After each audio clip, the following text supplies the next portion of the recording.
So you might notice that this is a pre-canned Xamarin presentation.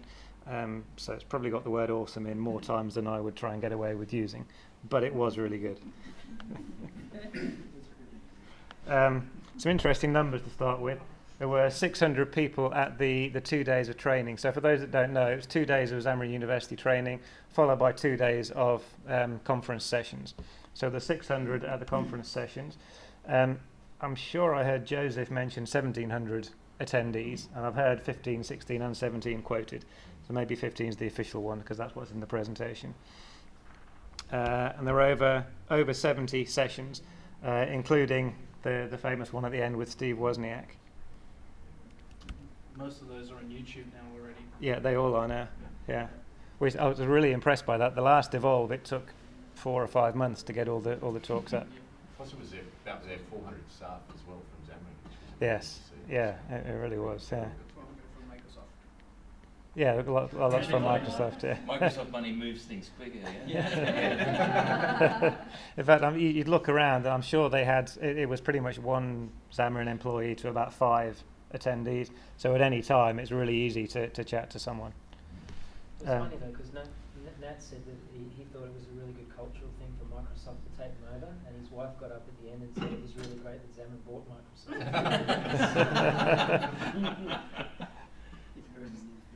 So yeah, lots of different attendees from all walks of life. Some really enormous signs.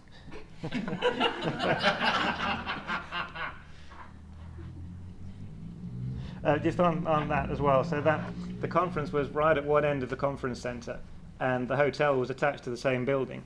And I was in the room at one end of the hotel, eating far more than I normally do, but I lost weight every day because it was such a long walk to the conference and back again. It was, yeah. There was one chap who'd done a bit of setup, and he said he'd walked 6 miles in one day.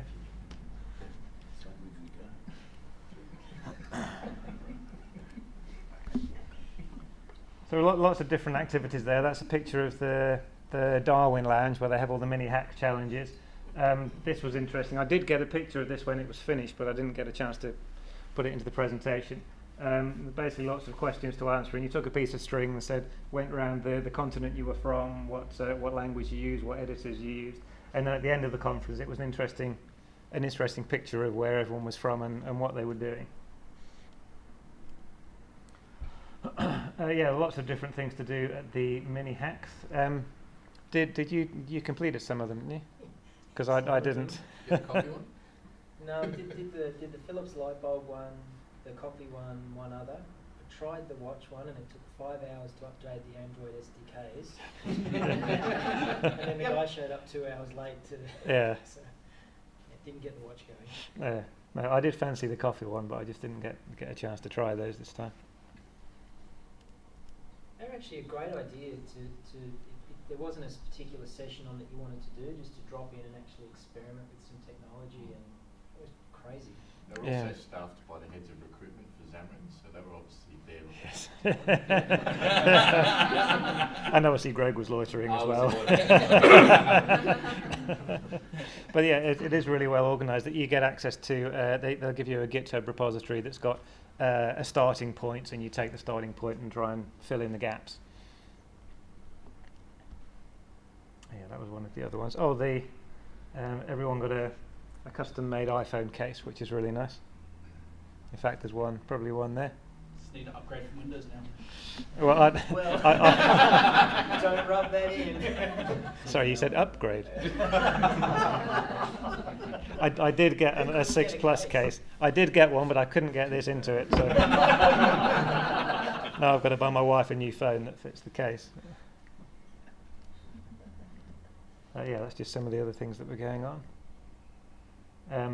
There's a few pictures of the party that they threw. There is a picture of Ian that I didn't put into the presentation, but if anyone wants to look afterwards, then Is it from when we were on the roller coaster? on the what was it called, the splashy thing? I'm sure it's got a better name than that. 5-story drop splashy. Yeah.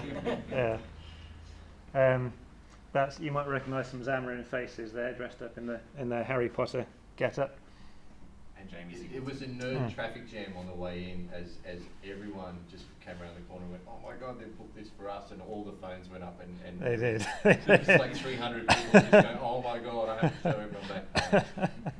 So, but it was actually more for the Xamarin employees than for the crowd. It was a lot of fun. Apart from the butterbeer, which was absolutely disgusting. I thought, anyway. But then there was some educational stuff as well. Have many of you watched the keynote online? It's probably better to watch that than listen to my summary of it. It'll be a lot more accurate. It is a very kind of high level here. I'll just dive into the direction that they're going in. So you might have seen the different steps that Xamarin offered before. It used to be, I think, build, test, monitor, and I forget what they called the Xamarin University, but there was another block for that as well.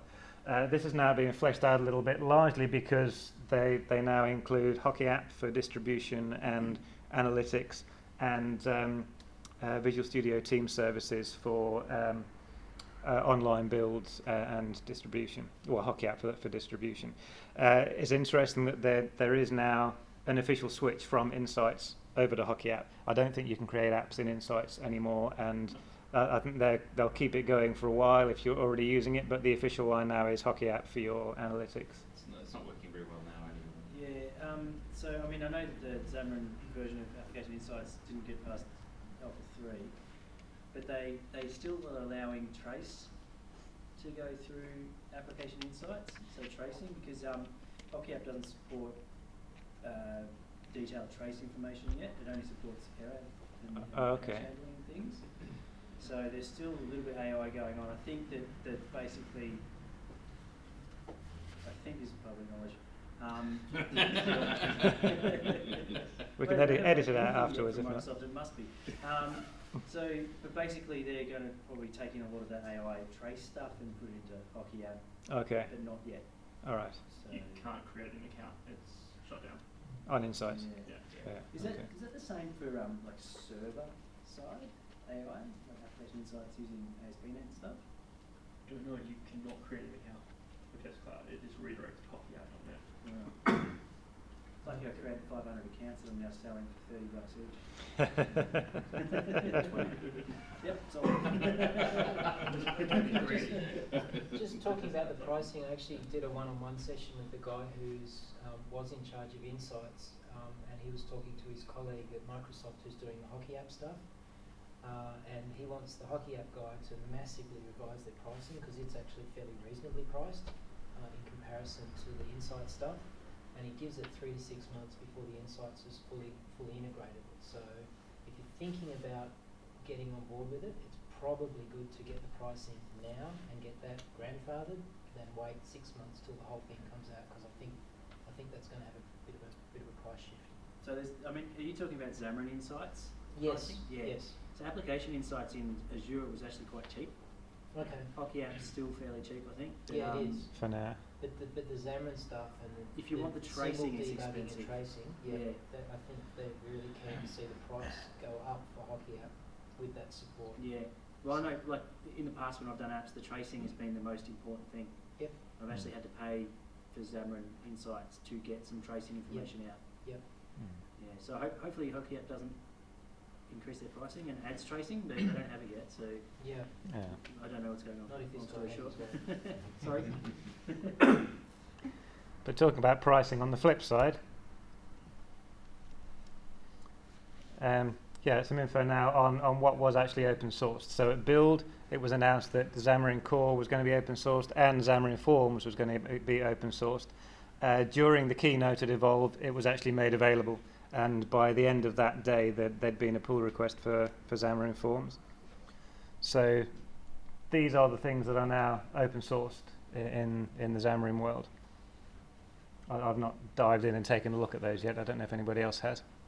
Yeah, I've dug in. Any surprises, or is it useful? Xamarin Android, it's really just a thin binding. Okay. It's just a binding layer. The Xamarin Mac and Xamarin iOS, they've got all the build tasks for MS Build as well. Okay. Yeah, so that's really interesting to look into. Okay. Xamarin Forms is everything, absolutely everything. Yeah, that would be Jeremy's already got interesting. 37 pull requests outstanding. iOS and Mac, right now it's not possible. Mac has actually got 2 targets, mobile and Net45. It's not possible to target with NuGet one of those platforms. There's a pull request now open with the NuGet team, and they're fixing that with Mac right now. Okay. Xamarin Forms pull request was done like 10 minutes after the announcement of open sourcing was done. Some guy was sitting on Twitter and just did it. Okay. All right. If you've thought about open source up till now and you haven't made any contributions or you're not sure how to get started, that's what Mitchell's talk at NDC Sydney is all about. So there's a number of other announcements, or there were a number of other announcements at Evolve, and the official line is most of those are available now, either in release candidates or in preview, so on the alpha or the beta channel. So Xamarin Studio updates. There's quite a few things been included in this now. Everyone's making a really big deal of the proper dark theming that you can get now, and there's even a screenshot of that in a moment if anyone really wants to know what that looks like. I spent a long time wondering what all the fuss was about, and then I switched to that in Visual Studio, and now I wouldn't touch anything else unless it's sunny. So yeah, lots of improvements to Xamarin Studio. We've also got the proper Roslyn integration, which has a number of benefits, as you'll see, and if anyone wants to talk about that, that's a massive upgrade. It's really, really, really good if you're going to shift. okay. All right, we might be looking for someone to give a detailed presentation on that at some point. Back one slide. Yeah. Top left-hand corner. That was interesting. That's actually modern HTTP client. Yes, it is. They forked it. And the actual one that they ship actually is modern HTTP client. Oh, okay. Yeah. I knew it was talking to the same thing behind the scenes. It I didn't actually realise it was is. actually taken from Yeah. it. So when you compile iOS or Mac, it actually compiles of Xamarin/modern HTTP client, which is a direct fork. Oh, okay.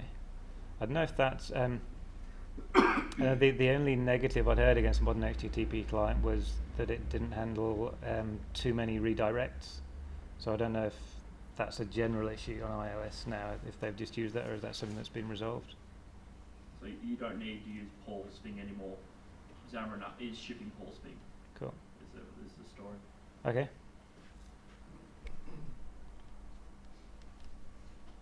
And there's the dark theme for those of you that were waiting to see it. Shiny.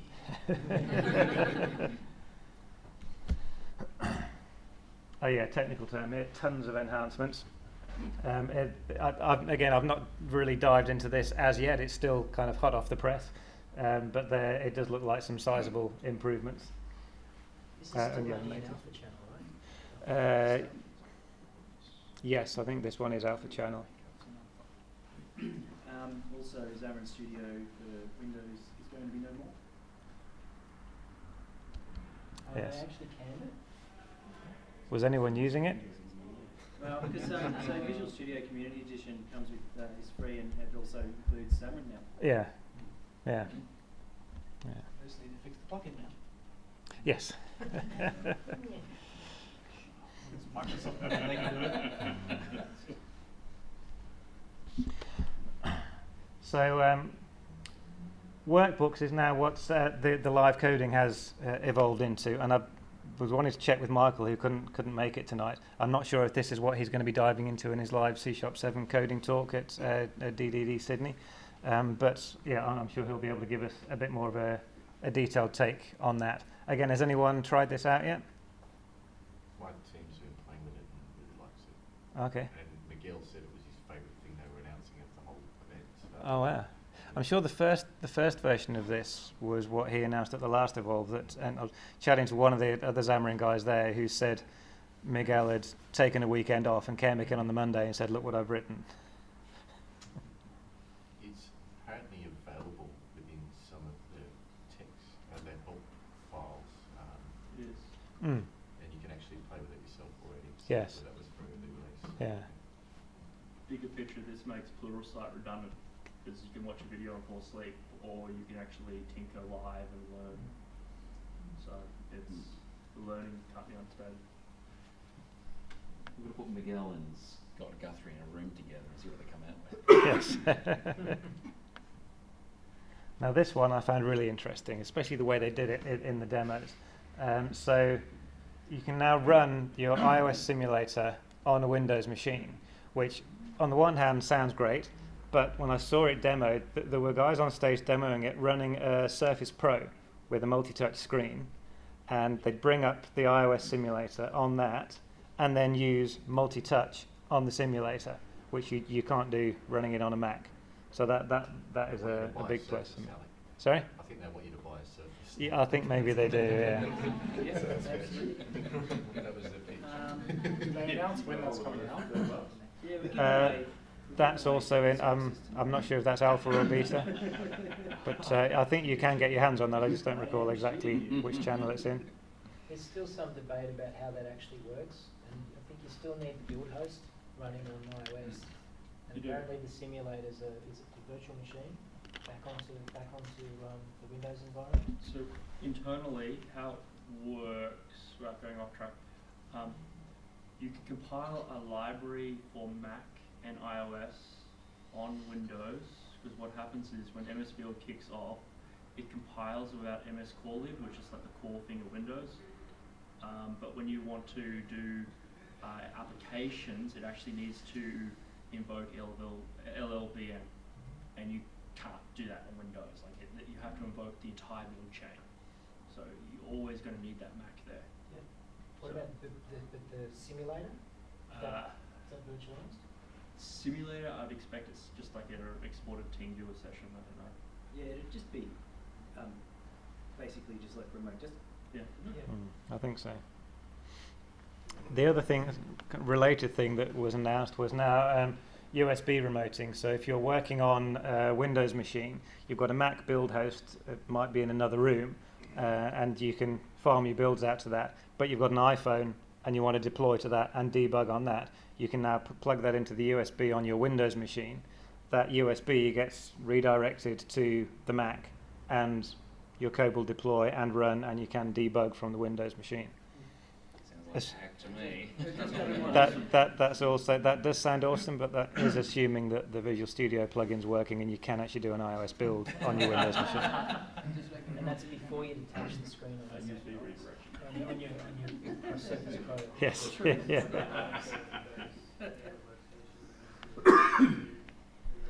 There's also now a test recorder in Visual Studio. So test recorder, I had tried that a while back from Xamarin Studio, got it working really nicely, and it was brilliant. And then the second time I tried to run it, it fell apart and I couldn't get it to work again. Haven't tried again in anger since, but I will be very interested to see that going from Visual Studio. But when that works, that just saves so much time when you're trying to write your test scripts.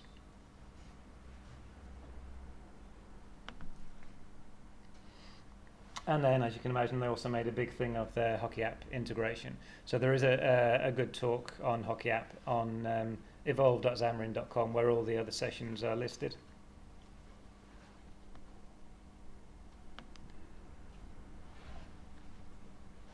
In fairness, I should have made this pre-recorded demo time, because you're bound to spot that's what it is. So this will bring up, just showing bringing up the iOS simulator and how you'd make sure that it's enabled. So iOS settings, remote simulator to Windows. And then up it comes and looks nice when it does come up. I'm not sure what machine they're on to build that fast on iOS. obviously Mac. A Microsoft Surface Book. Okay. That's one of the 20 over there, isn't it? Yeah, that's right. So that's to prove that does work. But again, as and when anyone gets that working, I'll be keen to see it. Oh, it's still busy. Yeah, that is very neat.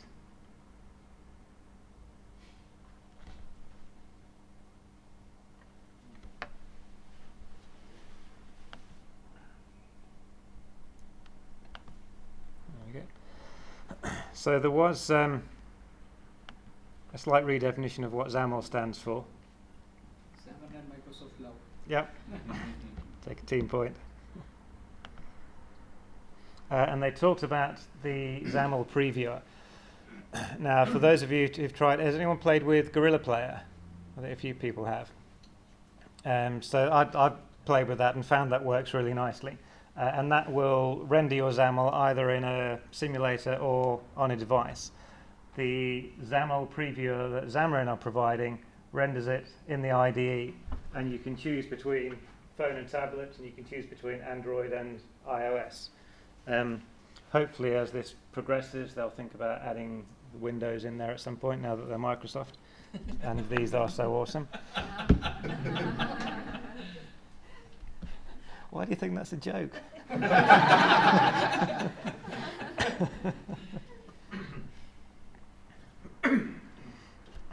Okay, so this is the one thing that I actually haven't had a chance to look into at all. I was hoping to gloss over it completely, but if anyone's played with data pages, feel free to shout now. Failing that, keep coming back, and I'm sure we'll cover it at some point in the future. Michael talked about it last month. Did he? I think so. Okay, awesome. Well, it's While already read- been covered while then. reading the article, it looks like a templating kind of thing. If you want to create new template, we have to make it done, and we have some predefined template we can extend from that, and we can reuse. Okay, And if we awesome. want a specific kind of thing, we have to create our own template, and we can reuse it. Okay, brilliant. The data model should be adaptable with that one. Okay, I haven't tried that, but by reading Cool. this, all right, thanks. So is that what Michael covered last time? probably. Okay. It was more an intro to some of the new Azure stuff. Yeah. Oh, okay. Oh, yes, it was. Yeah. Okay. Michael talks about a lot of Azure stuff, and Azure being Azure, that was a long talk. Yeah. It was a good long no. I Good wouldn't long say talk. it's bad. As part of that as well, it's now made a lot simpler to introduce theming and therefore branding to your apps if you've got a white label app that you want to overlay branding onto for different clients. One interesting thing as well that I'd liked the sound of was native embedding. So how many people have used custom renderers to dive in and show a native iOS control or a native Android control or a native Windows control? Yes. That it's now possible to embed a native control in your Xamarin Forms view without resorting to a custom renderer, which hopefully means you share that bit more code. There's an example of what that would look like. Add to stack Now, panel. like, I don't understand what that's doing, to be honest. So, are you Do a XAML conditional to add a native platform element with Okay. no custom renderers. okay? So then, when you build for that target, it just replaces. Just replaces it, yeah. Mm. So, okay, yep. So okay. that's going to be reliant on a shared project. Derived from the two different controllers. The tab for iOS, it should be bottom and top. So what was it relying on? Shared projects. Still can use the old approach. Yes. iOS data template, Android data template. It's pretty cool. Initially, it was device on platform. but Yeah, now device they on say- platform. Nowadays, they Which just didn't changed have- to another page. But you can do UWP with. So this is an example of the XAML previewer in action. This proves it does work, but I hear it's not always that smooth an experience. So, Alec, did you say this is alpha channel stuff? Yes, Yeah. yes. So it's ready to ship then. Just, does anyone know why monkeys are such a big thing? Tamarins. Alright. Picking up Go for it. sound. No, it's alright. Well, I didn't realise that mono is Spanish for monkey. Xamarin. Oh, I didn't know that. Xamarin to Xamarin. Xamarin is tamarin. Mm, Mono is a monkey. yeah. It's also a terrible disease for dogs to get. Mm. Terrible disease. Mono. what I used to do on my DNS. So this has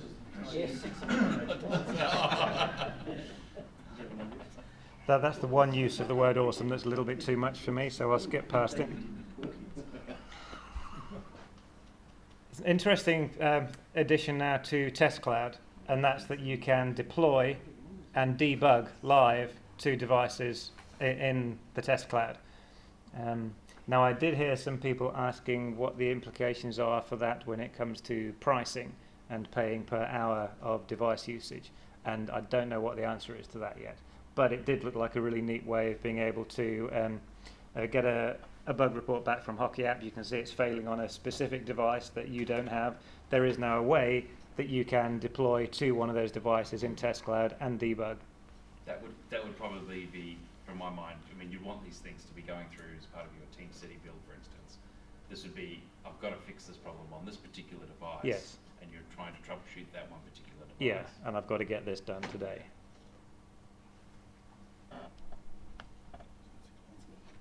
Yeah. So this talks about better crash reporting for Xamarin apps with .NET Stack traces, but obviously, as we heard, it's not quite all the way there yet. And it also talks about a beta being available on NuGet for using Hockey App.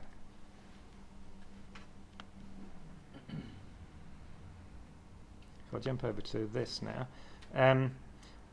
The Evolve 2016 mobile app, so pretty much everyone at the conference was using this to track sessions, see what was going on. Announcements were sent out via it. It worked really nicely and has been open sourced. I think it was open sourced after the conference. The thing I found most interesting about this was one of the guys at Xamarin tweeted after the event. They had over, it's backed by Azure. They had over 1 million hits on Azure, and the total cost was $35. We actually had a CI pipeline set up during the entire conference and kept pushing updates out. Yes. Because they cocked up the time zone support. And yeah, so there was like 4 or 5 updates during the entire conference. Okay. But yeah, I was very pleasantly surprised by that low Azure cost. For those of you who don't know, $35 is about 8,000 Australian dollars.